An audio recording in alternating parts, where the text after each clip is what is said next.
नेपालमा सर्वप्रथम कहिले सवारी साधन भित्राइएको हो?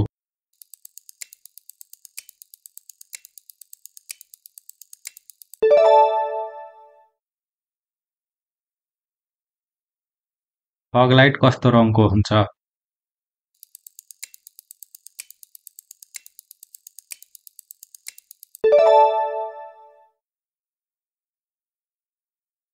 एम्बुलेन्सको अगाडि एम्बुलेन्स भनी अंग्रेजी अक्षरमा किन उल्टो लेखिएको हुन्छ?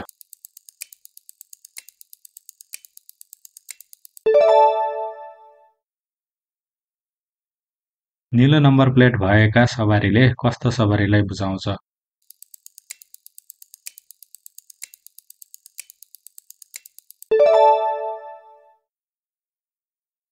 नेपाली नागरिकलाई सवारी चालक अनुमति पत्र प्राप्त गर्न सबैभन्दा पहिले कुन प्रमाणपत्र आवश्यक पर्दछ?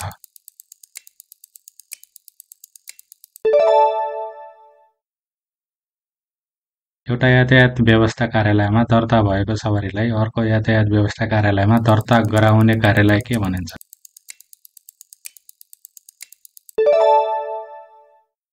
सवारी चालक अनुमति पत्रको परीक्षा मर्यादित बनाउने कर्तव्य कसको हो?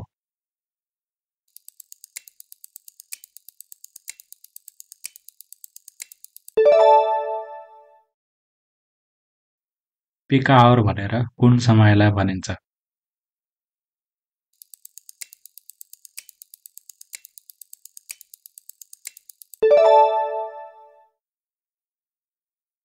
कस्तो सवारीको अनिवार्य रूपमा तेस्रो पक्ष बिमा गर्नुपर्छ?